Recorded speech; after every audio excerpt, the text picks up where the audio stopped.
Hello, YouTube. Welcome back to the YouTube video with Nasty Nate AAA here. Another free-for-all as usual. And we are getting into a game. I wanted to do something a little different this time. But before we get into that, enjoy the content so far. Please like and subscribe. Appreciate it a lot. Thank you very much. So I've realized a lot of my videos have been of certain civs. A lot of Roost games, a lot of Order of the Dragon and HRD games. Even though I am playing random, the games that I've chosen to cast, there's been a few civs missing, and I kind of wanted to do some of the other civs, hit some of the other civs that I haven't really covered yet, and maybe even do like a little bit of a guide on how to like do some things. So today we're gonna be playing as the Malians. Our whole map here. So we're going to be doing a little bit of a build order kind of goal, or how just a little few tips and tricks on how you can set up your game as the Malians. Do some strategic advice, if you will. So you want to look. The main thing when you're starting off in the nomad mode with the Malians is you want to look for a wood line. Is actually the priority over anything else. You do want to also have food, so this is nice to have the deer and the wood right here. But you probably want to place your TC right next to the wood as the priority, because you want to get on that's almost actually even straight away. You want to get your right now. I haven't found a gold vein nearby. Okay, now we have, but even possibly even before I build this TC, you'd even want to potentially. Yeah, I've already got my pit mine up actually. That's the first thing I did, was just drop my pit mine. And then I want to, I want to get wood because I want to build the farms around the pit mine. The pit mine can be, you see right now it's a 35 gold a minute, but we can improve that a lot just by getting farms up. That's going to be free income, passive income. That's always what you want to prioritize in this game. So notice when you play Roost and you want to drop the honey cabins, you want to get those farms up straight away around the pit mine, and those houses up straight away. So far we see that players are kind of spread on the map. It's kind of a slightly mountainous map. A lot of tree lands, there's a lot of gold in the middle. Decent number of relics. One player has decided he doesn't want to play the game. So, which player was that? Red has given up right away. Doesn't look like has his base down. Okay.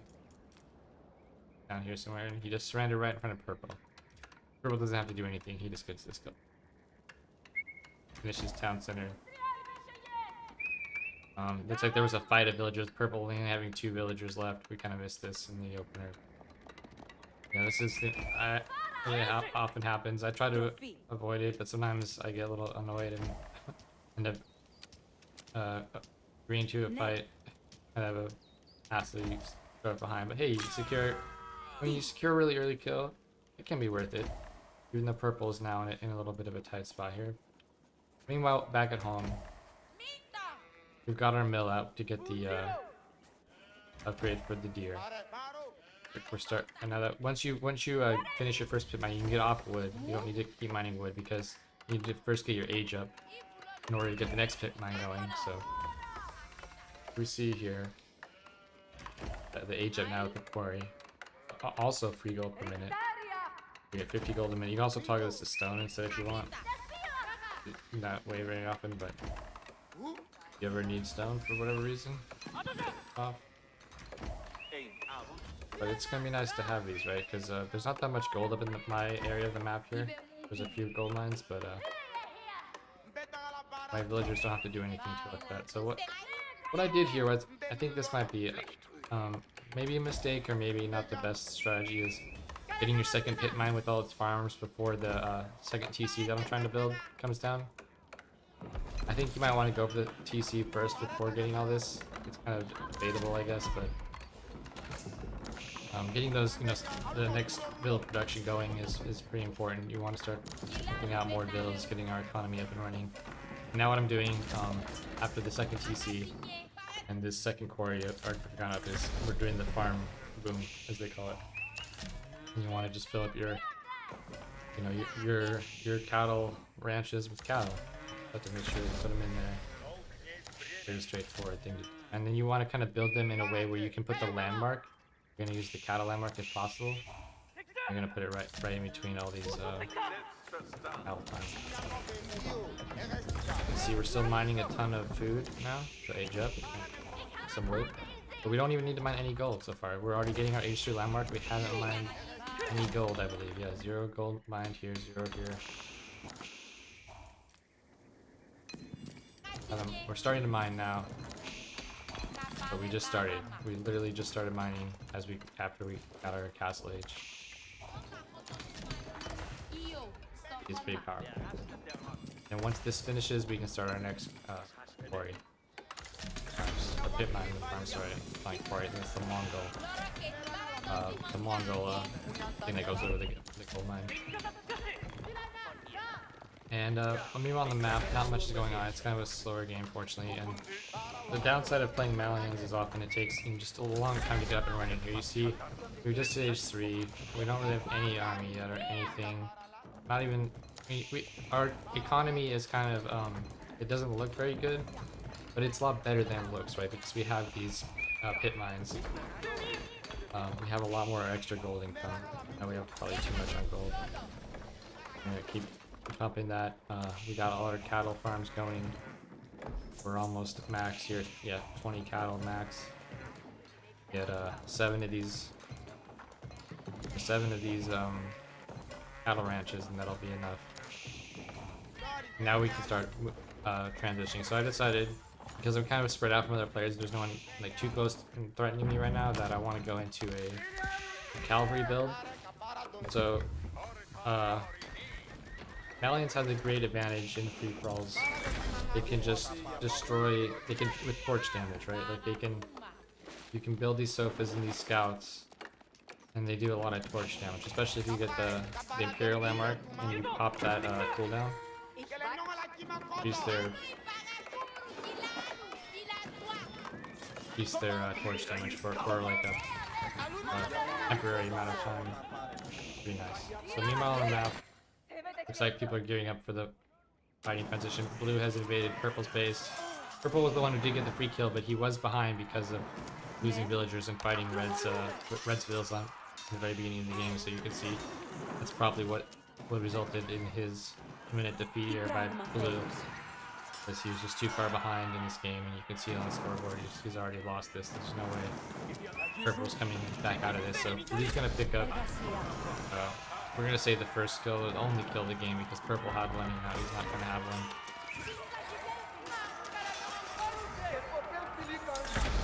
Right now, Blue's at 250. Everyone else is coming up, so we're doing all right at the scoreboard here. There's players who are doing better. There's the orange player in the middle here, who's just. He's got a few relics. Yep, 3 relics there. 4 relics. Yeah. He's got at least 4 relics. Amazing. He's doing really well. You know, he's got the middle of the map. I'm surprised he didn't decide to go for the sacred victory. This is kind of what I was expecting to happen. This game was only 1 sacred site. For whatever reason, Orange wanted to just, you know, sit here and, you know, Diswabia. You know, it's just fine. If you do in the middle of the map, it's kind of a weird choice, but sometimes it'll. So there's looks like yellow is still gearing up to fight pink here. We don't know what blue is going to be doing next, and we're still trying to. We got Imperial now, I believe. We got our Griot Fire, and you can see here for the low cost of 300 gold, we can increase our torch damage by 50% more for 60 seconds, for a whole minute. Pretty nice, right? I'm starting to get my Calvary going here. It's been a slow. If I had been attacked during this, I probably would have been, you know, defeated. I think what you want to do with Malians is you want to, if someone tries to attack you like with a bunch of infantry and stuff, if you're going for this kind of a build, you don't want to fight their army directly. You want to, if they have siege, you want to sneak around the side and attack, try to destroy their siege, or you want to just go straight for their king and force them back onto their side of the map, because you can't really take a fight. These warrior, I've made mostly sofas, so I can probably take some kind of a fight, but you know, with the warrior scouts, they don't really seem to do much in direct combat. They're just there for the torch damage.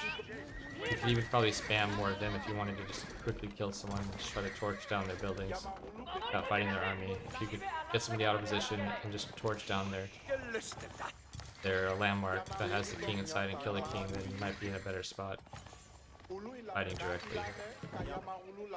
But you're about to see the yellow is moving into pink space, and it looks like pink's very quickly getting overrun here. Well, maybe not. It looks like yellow's having to back out. Yellow also a Malian player. We actually had, excuse me, we had 3 Malian players in this game. If you remember, very uncommon Civ for free-for-all, but I decided I'm going to push into Teal's base. So let's take a look at what's going on here. So Teal's army is a bit out of position. They're over here with his other landmarks, and he has not moved his king for whatever reason to his keep yet, or his high armory. Can't go in the high armory, but he moves the king out. He's trying to get it safe, but you can see how quickly I torched his town center using that landmark ability. We still have 35 seconds. In fact, we could even go for another player in this short window if we had realized that. I think I didn't know it lasted as long as it did.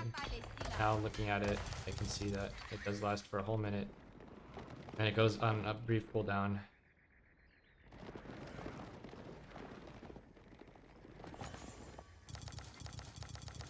So now we have our first kill. So now we're feeling good, right? We got 1 kill. We wanted to get a kill on the board. That was the important thing.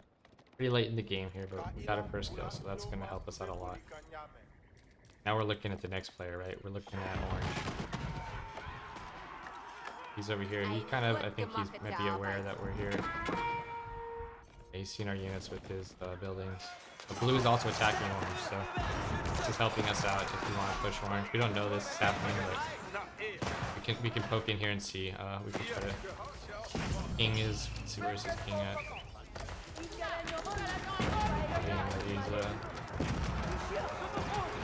There he is. He's in this. So he's in this keep here. Unfortunately, it's right next to this one, so it's going to be kind of hard to snipe that king right now. With he's able to instantly, pop it out of here and go right into here. And he also has emergency repairs. I'm surprised he didn't actually put a relic in that keep, in the keep that has the king in it. Which is another thing he could have done to do this. So I decided to back up because his army came back, and I realized with the emergency repairs going down, I realized I wasn't going to succeed there, so I backed up. And my army's not maxed yet. I haven't even filled in my 200 pop, let alone my 250. So it's fine to just back up there. Like, okay, we're not going to get it yet right now. See, once again, Blue and Orange are luckily for us going to be going at it pretty hard here. Blue really couldn't be attacking us right now, but Orange needs to defend his base, so he's going to definitely back up, just push Blue for now. He does have to continue to worry about us behind him, however. See what happens there. All these two players, nothing. It seems to be almost a stalemate going on over here. Yellow player is not. You can see he's not nowhere near as advanced as we are in this game. Both of these Malian players are too busy fighting each other all game, but they're kind of behind, right? Like they are in age 4, but they are. Let's have a look at what they actually have here. So we see. The military, they're kind of small. Dale's got a decent economy, but he's just finally finishing his cavalry, it looks like. Then this player looks like he's on his way out of the game, so it looks like Yellow's gonna pick him off. Meanwhile, Orange and Blue just, smashing each other. I'm regrouping. I'm trying to max out. I'm gonna keep trying this strategy of king sniping. You don't really, Malian doesn't really have the greatest late game composition. Whether you're doing Calvary or whatever, it seems like they don't really do well in the late game fighting head-to-head with other civs, so that's kind of why it's nice to go for this Calvary heavy civ and just try to snipe king in Monarch mode, because going straight for infantry and siege and stuff, it doesn't compete with other civs' ability to do that. So we see now we're going to try, so we got a lot of keeps here, unfortunately, but once again we're going to be using our ability. Siege Festival. There it goes. It's popped. And so what you want to do here is the kings. It doesn't. I mean, first thing we want to really do is pop the emergency repairs. Right, like we want to get that going, then we want to hit one of these other keeps. This guy, I think this would have been the better target. The one I was closer, so we went for that. But I think you want to cut out the, if it's like a line of keeps like this, you want to cut out the keep in the middle. So like we're doing now, because I don't know why he moved his king in here already. He should have kept it in here and then boom boom as he needed to. But okay, now he gets in the final ones. But we popped 2 keeps already. And you see, even though we are losing stuff, his army isn't here. It's busy fighting blue. He did pick off blue, but at what price? Now he doesn't have a keep to instantly transfer to, so I'm just going to keep watching this like a hawk. Wait for that king to pop out. We see that, bam, it doesn't pop out, and he gets surrounded. So now we've got 2 kills. And somehow yellow still hasn't killed pink, despite pink being way behind. He will eventually kill him, it looks like, but not anytime soon. Meanwhile, I'm just gonna sit back. I'm gonna remax. You see that I did lose a lot of my military there in that attempt. But we're gonna remax and then we're gonna go again. Let's see, it's really hard to get up, even with the cow boom, even with 28 bills on food too. You really just want to go like all in on food for the strategy to win. We don't know what's going on here, so we aren't aware. I mean, we are aware that they're fighting. It's obvious at this point, but we probably could have moved in sooner if we, saw the opportunity and paying a little bit more attention to what's happening with the king. But as it stands, it looks like yellow. We know. I think we scouted this and we actually with our king, we saw what was happening. But I think I just decided, like, while yellow was here, I wanted to make an attempt to blow past his army. We don't really blow past his army, we kind of run through it. But, we're faster, right? We're Calvary, so we're going for his king. Unfortunately, this time, I recently had to pop my, my other boom. This, food festival had been popped, so it's still on cooldown. But even without the landmark, he moves his king out and he gets sniped. So you can see even without that landmark, you still do a lot of torch damage with Calvary with scouts, upgraded Calvary, and there you go. That's kind of how you can quickly win. I do want to test seeing how this works with just like maybe only scouts or something like really early. Maybe you can just make a ton of scouts. I think the torch damage might work. I'm not sure how durable the army really would be at that point with just only scouts, but I think it's something you could also try. But let me know what you guys think, and if you enjoyed the content, see you in the next one. Thanks for watching.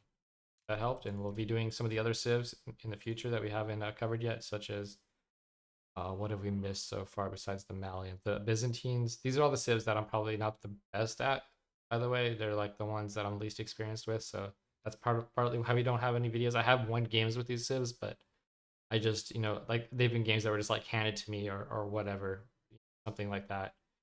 Like Byzantine, I'm not probably my least experienced civ. Do we not have? Let's look here. I don't think I've done any videos like French or John Dark, because those are also really tough civs in free-for-all. John Dark especially is not a very good free-for-all civ.